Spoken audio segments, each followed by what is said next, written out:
Kumar hero sir आप सभी को अपने इस YouTube चैनल पर एक बार फिर से स्वागत करता हूं। और आज मैं आप लोगों के लिए 11th क्लास का ही सेट थ्योरी यानी समूच किस्से, जो पिछले वीडियो में हमने जो सेट के बारे में इंट्रोडक्शन सिर्फ थोड़ा सा कि सेट क्या होता है इसके बारे में बताया था, लेकिन आज के इस वीडियो में हम बात करेंगे उससे कुछ आगे की बात। तो आगे में सबसे बड़ा बात आज हम लोग करने वाले हैं कि सेट को कैसे रिप्रेजेंट करते हैं। तो आज हम लोग सीखेंगे कि सेट को रिप्रेजेंट यानी कि निरूपित कैसे करते हैं और अगर कितने तरीका से रिप्रेजेंट किए जाते हैं। ठीक है, तो आज हम इन सारे बातों को जानेंगे और उस पर एग्जाम्पल भी सीखेंगे और कुछ एक्स्ट्रा चीज भी सीखेंगे। तो आप लोग तैयार हो जाइए। अगर आप लोग तैयार हैं तो एक लाइक अभी ही कर दीजिए और उसके बाद अगर आप लोग को अच्छा लगे तो सब्सक्राइब मेरे चैनल को जरूर कर दीजिएगा और बेल आइकन को भी प्रेस कर दीजिएगा, जिससे कि आपको नया नया वीडियो का नोटिफिकेशन बहुत ही जल्द आपके पास होगा। तो चलिए स्टार्ट करते हैं आज का topic, representation of A set. तो स्टार्ट करते हैं आज का हमारा topic, representation of A set यानी समूच का निरूपण, कि समूच को हम लोग निरूपित कैसे करते हैं और कितने तरीका से रिप्रेजेंट कर सकते हैं। अब इस बात को हम लोग बहुत ही अच्छा से समझेंगे एक एक करके। पहले हम एक नंबर फॉर्म से चलते हैं। पहले आप यह जान लीजिए कि सेट को रिप्रेजेंट करने के लिए या निरूपित करने के लिए दो रूप है। कितने रूप है? दो रूप है। पहला रूप के बारे में हम लोग समझ लेते हैं। पहला रूप को दो नामों से जाना जाता है। पहला टेबुलर फॉर्म या रोस्टर फॉर्म।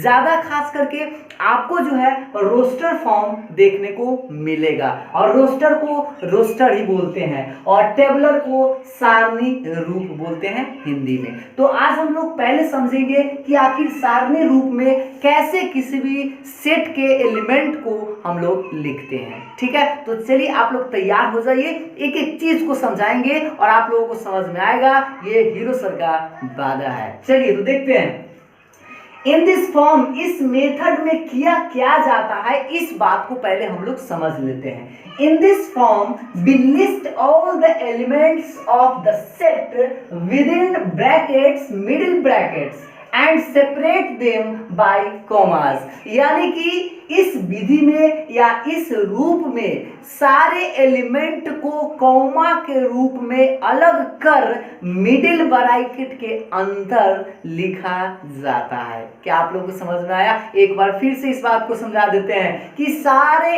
एलिमेंट को, सेट के जितने भी एलिमेंट है उन सारे एलिमेंट को कॉमा के रूप में अलग कर मिडिल ब्रैकेट के अंदर या भीतर लिखा जाता है। समझ में आया ना? अब इस बात को वही चीज लिखा गया है। इस रूप में समुच के सभी अवयवों को मझले ब्रैकेटों के भीतर लिखा जाता है और उन्हें कॉमा लगाकर अलग किया जाता है। ठीक है, अब जैसे कुछ एग्जाम्पल से समझेंगे जिससे कि आप लोगों को समझ में आ जाएगा बहुत ही अच्छा से। ठीक है, तो ये तो आप लोगों को समझ में आ गया होगा कि पहला जो रूप है वो है रोस्टर फॉर्म और रोस्टर फॉर्म को टेबुलर फॉर्म के नाम से भी जानते हैं, जिसको हिंदी में सारणी रूप कहिए या रोस्टर रूप भी कह सकते हैं। हमको लगता है आपको यहाँ तक समझ में आ गया है। अगर आपको यहाँ तक समझ में आ गया है तो अभी एक लाइक कर दीजिए। ठीक है, और कमेंट कर जरूर बताइएगा कि कैसा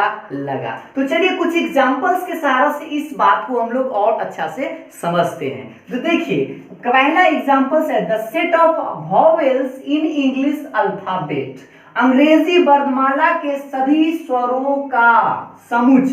the set of all vowels, set of all vowels in English alphabet। तो अब आप बताइए कि ये जो लिखा गया अंग्रेजी वर्णमाला के सभी स्वरों का समुच को हम लोगों को क्या करना है कि रोस्टर रूप या टेबुलर फॉर्म में लिखना है। अब कैसे लिखेंगे ये तो बात आप लोगों को समझ में आ गया कि कॉमा के रूप में अलग करके मिडिल ब्रैकेट के अंदर या भीतर लिखना है। अब देखिए जैसे बताइए अंग्रेजी वर्णमाला के सभी स्वर कौन से हैं, तो स्वर है ए, कॉमा के रूप में अलग करते ए, ई, IOU, कॉमा के रूप में इसको अलग कर दिए और मिडिल ब्रैकेट यानी मजलू ब्रैकेट में इसको हम लोग दोनों तरफ से बंद कर देंगे। यही होता है कि रोस्टर फॉर्म में लिखना। हमको लगता है आपको समझ में आ गया होगा। अगर थोड़ा सा डाउट होगा तो नेक्स्ट क्वेश्चन में क्लियर हो जाएगा। तो चलिए नेक्स्ट क्वेश्चन देखते हैं।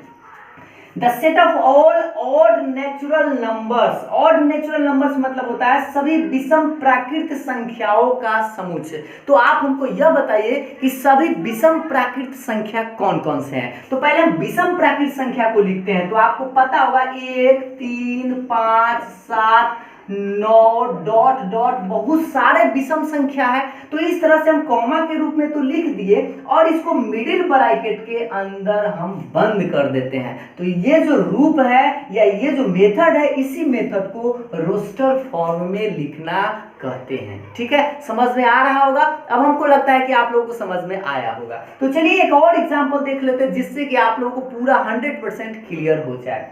तीसरा एग्जांपल है the set of all natural numbers less than 10, 10 से कम सभी प्राकृत संख्याओं का समुच्चय। तो आप बताइए कि 10 से कम, वो भी प्राकृत संख्या, प्राकृत संख्या किसको बोलते हैं? गिनती की संख्या को नेचुरल नंबर या प्राकृत संख्या कहते हैं। तो आप 10 से कम यानी कि 1 2 3 4 5 6 7 8 और 9, ये नंबर तो आप कॉमा के रूप में अलग कर दिए और इसको आपको मिडिल ब्रैकेट में अंदर बंद कर देना है और यही आपका आंसर हो गया। हमको लगता है कि आपको रोस्टर रूप या टेबुलर फॉर्म समझ में आ गया होगा। तो क्वेश्चन आपसे कैसे पूछेगा? क्वेश्चन आपको इसी तरह का दिया गया रहेगा और कहेगा कि उसको रोस्टर रूप में आप लिखिए। तो आप आराम से मिडिल ब्रैकेट के अंदर कॉमा को अलग अलग करके लिख दीजिएगा। ठीक है, तो हमको लगता है समझ में आ गया है। अब ये तो पहला मेथड था यानी पहला रूप था, इस रूप को हम लोग समझ गए। अब चलिए अब हम लोग नेक्स्ट रूप यानी सेकेंड रूप को समझते हैं। अब हम लोग समझते हैं दूसरा मेथड यानी दूसरा रूप क्या होता है, समुच्चय को कैसे रिप्रेजेंट करते हैं, उसको थोड़ा सा आप लोगों को समझना होगा। और ये जो रूप है या जो मेथड है उसको आप लोगों को थोड़ा सा समझना होगा। समझने का मतलब ध्यान से। ठीक है, तो देखिए इस मेथड को, सेट बिल्डर फॉर्म यानी समुच्चय निर्माण रूप। वो रोस्टर फॉर्म बहुत ही आसान था, तो उसको क्या करते थे, कॉमा के अंदर अलग अलग करके मिडिल ब्रैकेट में लिख देते थे। लेकिन इस सेट में आपको इस रूप में क्या करना है, एक प्रॉपर्टीज लिखना है और ऐसा प्रॉपर्टीज लिखना है जो उन सारे एलिमेंट को सेटिस्फाइड कर दे। सेट के जो भी एलिमेंट है उन सारे एलिमेंट को सेटिस्फाइड कर देगा। आपको एक प्रॉपर्टीज लिखना है, अर्थात उसको इस तरह से हम लिखते हैं, एक such that x has properties P मतलब एक प्रॉपर्टीज है जो उन सारे एलिमेंट को सेटिस्फाइड कर रहा है जो इस सेट के अंतर्गत आते हैं। जैसे इस बात को हम लोग एग्जांपल्स के सहारा से ही समझ लेते हैं, तभी आपको ये सब बात समझ में आएगा। ठीक है, जैसे आपसे पूछा जाए एग्जांपल्स के रूप में ध्यान दीजिएगा, AEIOU ये क्या है? AEIOU है क्या? तो आपको एक ऐसा प्रॉपर्टीज सोचना है, एक ऐसा गुण विशेष सोचना है जिससे कि इस सेट के सारे एलिमेंट उसमें आ जाए।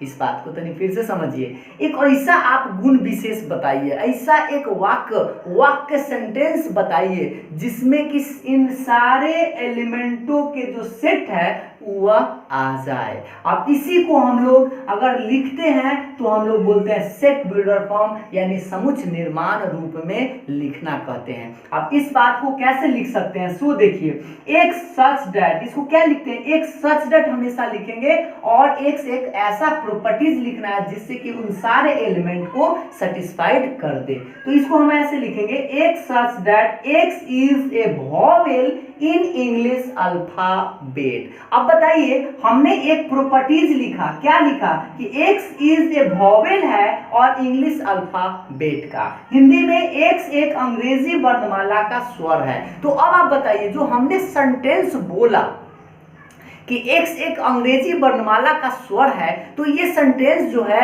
या जो ये प्रॉपर्टीज जो हम बोले या जो गुण बोले, क्या इन सारे एलिमेंट के सेट को सेटिस्फाइड करते हैं कि नहीं? तो सेटिस्फाइड करते हैं, क्योंकि अगर हम ये बात बोले कि वॉवेल आपको लिखना है अंग्रेजी वर्णमाला के, तो आप क्या क्या लिख सकते हैं? तो ए ई आई ओ यू, इसका भी मतलब वही चीज है और इसका भी मतलब वही चीज है। तो आपको इस तरह से लिखना है, एक such that x is a vowel in English alphabet. और इस तरह से जो मेथड लिखेंगे और इस तरह से जो लिखने का जो मेथड है, इसी मेथड को हम लोग सेट बिल्डर फॉर्म या समुच्चय निर्माण के रूप में कहते हैं या जानते हैं। ठीक है, थोड़ा सा जान लीजिए। Under this method of describing A set, ऐसा एक सेट, इस मेथड में एक ऐसा सेट को डिस्क्राइब करते हैं। We list all the properties, एक ऐसा प्रॉपर्टीज लिखते हैं या properties satisfied by all the elements of the set, जो सेट के सभी अवयवों को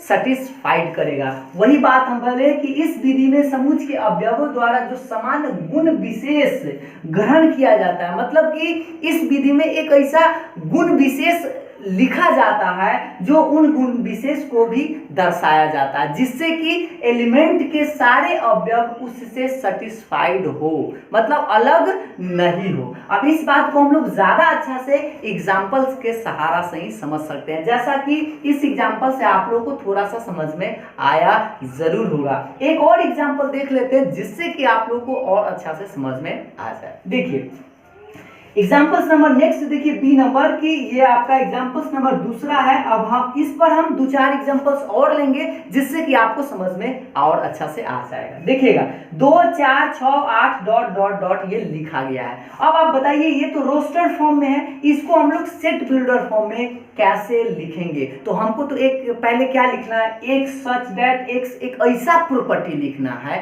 ऐसा गुण विशेष लिखना है जिससे कि इस सारा एलिमेंट उस गुण विशेष को सेटिस्फाइड करता हो, या वो जो गुण विशेष हम लिखने वाले हैं इन सारे एलिमेंटों को सेटिस्फाइड करना चाहिए। तो हमने क्या लिखा देखिएगा, एक such that x is an even natural numbers. तो बताइए 2 4 6 8 डॉट डॉट आखिर है क्या?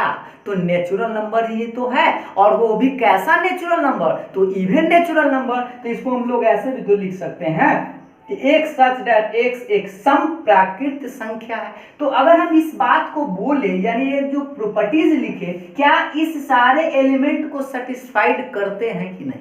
बिल्कुल करते हैं, क्योंकि यह बात जो है सम प्राकृत संख्या, तो अभी आप क्या लिखेंगे 2 4 6 8 डॉट डॉट डॉट। तो बस इस मेथड में आपको करना क्या है, लिखना है एक सच दैट एक्स, ठीक है, और एक प्रॉपर्टीज ऐसा लिखना है जो उन सारे एलिमेंट को सेटिस्फाइड करते हैं। हमको लगता है कि आप लोगों को समझ में आ गया होगा। हम लोग 1-2 एग्जांपल्स और देख लेते हैं जिससे कि आप लोगों को और अच्छा से समझ में आ जाए।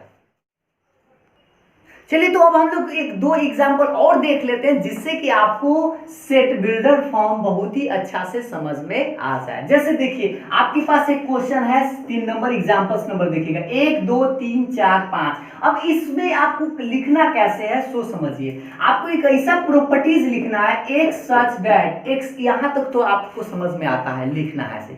एक ऐसा प्रॉपर्टीज लिखना है जिससे कि सारा एलिमेंट सेटिस्फाइड हो जाए। तो आप सोचिए कि 1 2 3 4 5, पांचे तक जो संख्या लिखना है वो आखिर है क्या? तो एक नेचुरल नंबर है, प्राकृत संख्या है, और कहां से, मतलब कहां तक है? तो 5 तक लिखना है, यानी इसको आप 6 से कम भी कह सकते हैं या 5 तक भी कह सकते हैं। तो x ऐसे लिख सकते हैं, x is a natural number, natural, देखिएगा ध्यान से, x is a natural number less than 6। अब आप सोचिए कि हमने क्या लिखा, कि इसको हम ऐसे लिख दिए कि एक सच दैट x एक संख्या 6 से कम, एक कम प्राकृत संख्या है, प्राकृत संख्या है। तो आप हमको यह बताइए कि 6 से कम प्राकृत संख्या अगर हम आपसे कहते तो आप 1 2 3 4 5 ही तो बोलते। तो इस तरह से हम लिख सकते हैं। तो यह एक ऐसा प्रॉपर्टी है जो एक से एक संख्या है जो 6 से कम प्राकृत संख्या है। तो 6 से कम प्राकृत संख्या आप क्या क्या बोल सकते हैं? 1 2 3 4 5। बात समझ में आया ना? तो आपको इस तरह से लिखना है एक सच दैट एक्स करके। तो ये जो मेथड है इसी को हम लोग सेट बिल्डर फॉर्म के नाम से जानते हैं। अब इसी को एक और तरीका हम बता दें कि आपको इसको ऐसे भी लिख सकते थे, एक सच दैट। ध्यान दीजिएगा, धीरे धीरे आपको सारे बातों को आप समझते चलिएगा। एक such that x belongs to natural number. देखिएगा अभी हम थोड़ा देर के बाद आपको बताएंगे कि n जो है n क्या है। अभी आप समझ लीजिए n है नेचुरल नंबर। n क्या है? Natural number. और इसके बारे में पहले वीडियो में हमने बता चुका है। इसको बताया था कि बिलोंग्स टू बोलते हैं कि x नेचुरल नंबर है और नेचुरल नंबर कहां तक है? तो 5 तक है। तो इसको आप लिखिएगा इस तरह से 1 से लेकर 5 तक। तो 5 में भी बराबर का चिन्ह दीजिएगा, यानी 1 से लेकर 5 तक। तो इसको आप ऐसे लिख सकते हैं। तो दूसरा मेथड है ऐसा, ठीक है। इसको आप ऐसे भी लिख सकते थे, या ना लिखते तो x का मान छोटा या बराबर 5 तक भी लिख सकते थे।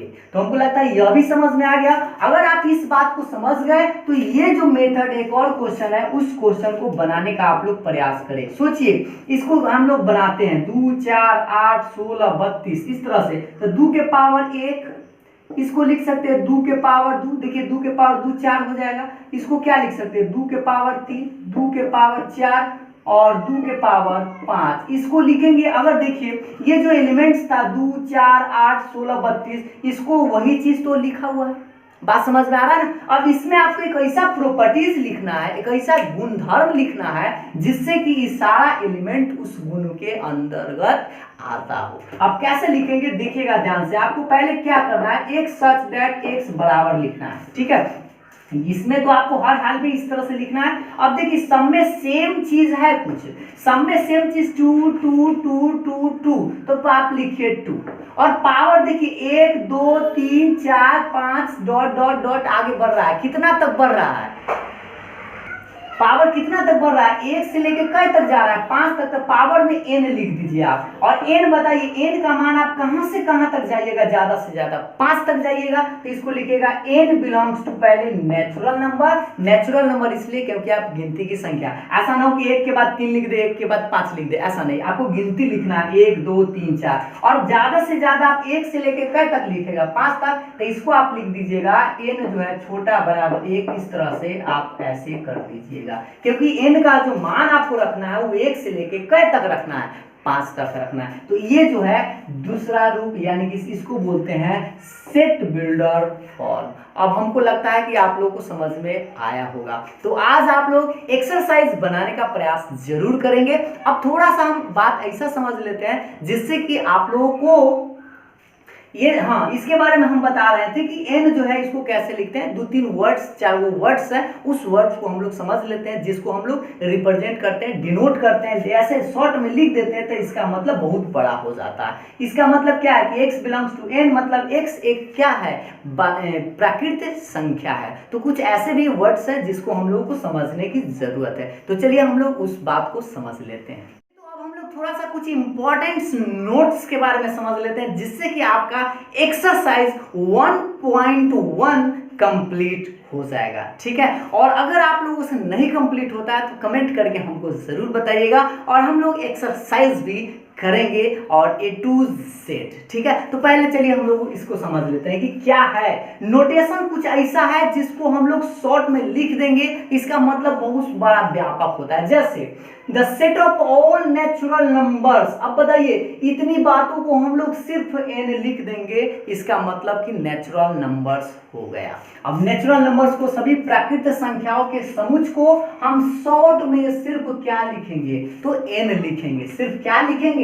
n लिखेंगे। तो हमेशा आप कैपिटल N लिखा हुआ मिलेगा तो समझिएगा कि वह नेचुरल नंबर्स है, ठीक है, यानी प्राकृतिक संख्या है। समझ में आ गया है ना? अब देखिए दूसरा, the set of all integers, integers मतलब होता है पूर्णांक, और पूर्णांक का समुच्चय को हम लोग कैसे से लिखते हैं, या तो z से लिखते हैं या तो i से लिखते हैं। तो आप दोनों में से कोई भी लिख सकते हैं, कभी z से लिखल मिले या i से मिले, दोनों जो है इंटीजर्स यानी पूर्णांक को ही डिनोट करता है। समझ में आया ना।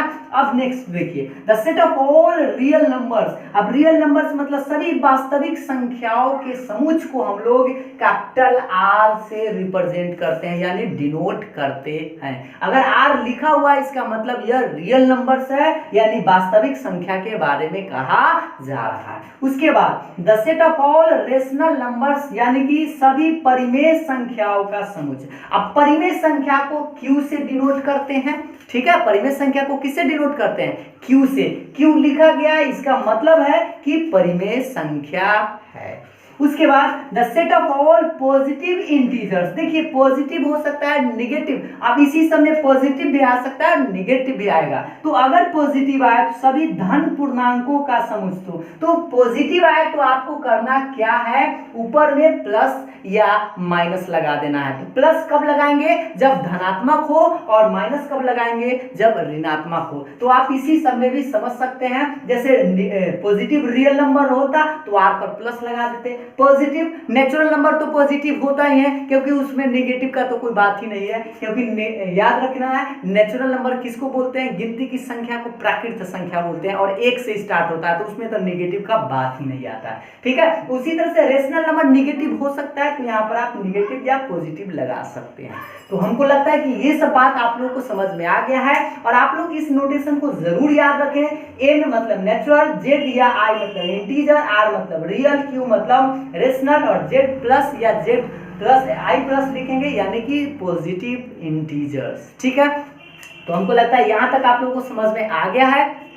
तो आज का अंक यहीं तक रोक दिया जाए, और आज आप लोग जाकर वो एनसीईआरटी का हो या दूसरे बुक हो, तो आप जाकर आज एनसीईआरटी का एक्सरसाइज 1.1 जरूर बनाएंगे, और सारा क्वेश्चन जो है आप लोगों से बनेगा। तो पहला तो यह होगा, उसमें क्या कि क्वेश्चन ऐसा होगा कि आपको बताना होगा कि सेट है कि नहीं है। तो उसमें तो हम पहले वीडियो में आपको बता दिए थे कि सेट किसे कहते हैं, और आज के इस वीडियो में बताए दो रूप बताए हैं, सेट बिल्डर फॉर्म और एक बताए हैं रोस्टर फॉर्म। तो आपसे क्वेश्चन कैसा पूछा जा सकता है, रोस्टर को सेट बिल्डर में लाइए और सेट बिल्डर को रोस्टर में लाइए, कुछ मिलान करने के लिए भी रह सकता है। तो हमको लगता है आप एक्सरसाइज जरूर बना लीजिएगा। अगर आप लोग बना लेते हैं तो कमेंट करके जरूर बताइएगा, और आज का वीडियो कैसा लगा यह भी आप हमको कमेंट करके जरूर बताइएगा। तो फिर मिलेंगे हम लोग नेक्स्ट वीडियो में, तब तक के लिए बाय बाय बच्चों।